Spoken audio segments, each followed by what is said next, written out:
बेताल ने अपनी कहानी शुरू की। बहुत समय पहले उदयपुर नामक एक बुद्धिमान राजा था। वह अपनी प्रजा का बहुत ध्यान रखता था और उनकी दयालुता, समानता और न्यायप्रियता के कारण प्रजा उन्हें बहुत पसंद करती थी।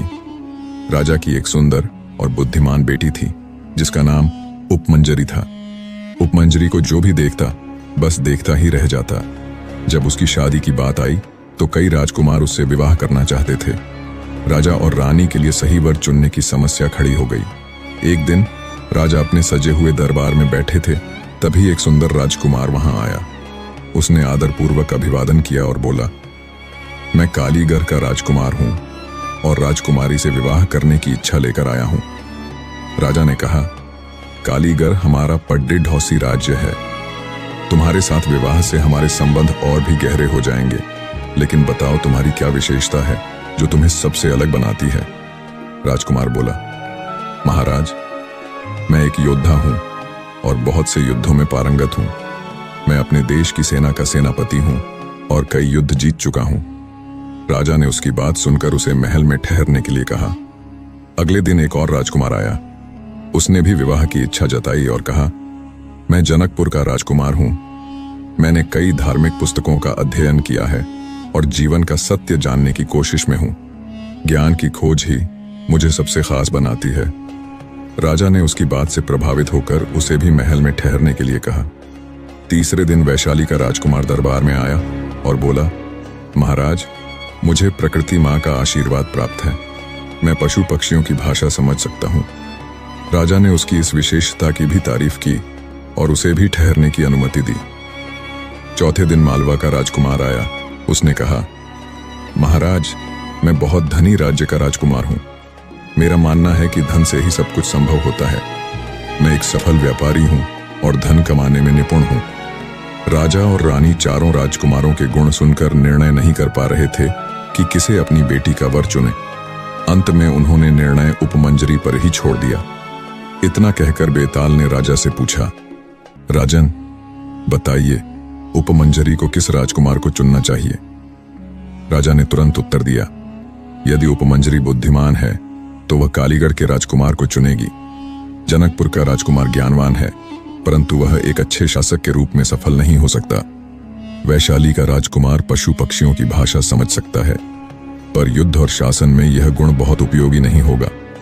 मालवा का राजकुमार एक अच्छा व्यापारी है, लेकिन राजा बनने के लिए धन पर्याप्त नहीं है। इसलिए उपमंजरी यदि समझदार है तो वह कालीगर के राजकुमार को ही चुनेगी। बेताल पेड़ की शाखा से शांति से लटका हुआ था। तभी राजा विक्रमादित्य वहां पहुंचे, उसे उतारा और अपने कंधे पर डालकर चलने लगे। आसमान में हल्के हल्के बादल छट रहे थे और तारे नजर आने लगे थे। बेताल ने गहरी सांस ली और कहा, तुम कभी हार नहीं मानते, है ना? राजा मुस्कुराए और बेताल ने अपनी कहानी शुरू की। पाटलिपुत्र में एक बहुत बुद्धिमान ज्ञानी व्यक्ति रहता था। वह धार्मिक और विद्वान था। उसके 2 बेटे थे। दोनों ही अपने पिता की तरह ज्ञानवान थे। बड़े बेटे में लोगों की नीयत पहचानने की अद्भुत क्षमता थी। वह किसी के भी बुरे इरादे पहले से ही भांप लेता और लोगों को सचेत कर देता। छोटे बेटे में किसी भी वस्तु को सूंघकर पहचानने की अद्वितीय क्षमता थी। धीरे धीरे उन दोनों बेटों की प्रसिद्धि चारों ओर फैल गई और उनकी चर्चा राजा तक पहुंच गई। राजा ने दोनों भाइयों को अपने विशेष सलाहकार के रूप में नियुक्त कर लिया। दोनों भाई राजा को कई महत्वपूर्ण फैसले लेने में मदद करने लगे। एक दिन राजा किसी दूसरे राज्य की यात्रा पर गए। वहां उनका शानदार स्वागत हुआ और कई रंगारंग कार्यक्रम भी आयोजित किए गए। राजा ने भोज का आनंद लिया और फिर आराम करने के लिए राजकीय अतिथि गृह में चले गए। राजा ने दोनों भाइयों के साथ महल में प्रवेश किया। जैसे ही बड़े भाई ने महल में कदम रखा, उसे कुछ संदेह हुआ।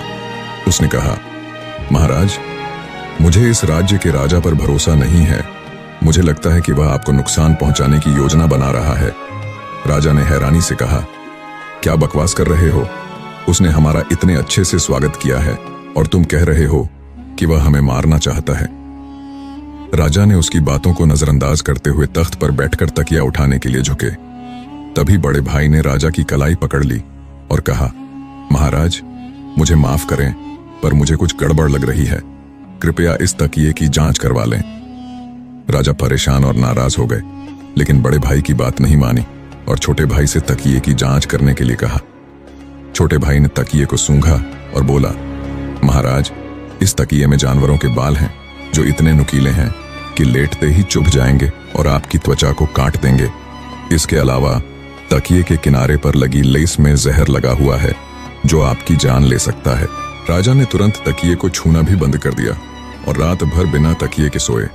अगली सुबह वह चुपचाप तकिया लेकर अपने राज्य लौट आए। तकिए की जांच कराने पर पता चला कि दोनों भाइयों की बुद्धिमानी सही थी। राजा ने उन दोनों को उनकी सेवा के लिए बहुत इनाम दिया। बेताल ने पूछा, राजन, दोनों भाइयों में से कौन ज्यादा चतुर और गुणी था? राजा विक्रमादित्य ने मुस्कुराते हुए उत्तर दिया, बड़ा भाई ज्यादा चतुर था। उसी ने सबसे पहले मेजबान के गलत इरादे को पहचाना था। छोटे भाई ने तो सिर्फ बड़े भाई की शंका की पुष्टि की थी। आगे क्या हुआ जानने के लिए हमारे चैनल को सब्सक्राइब करें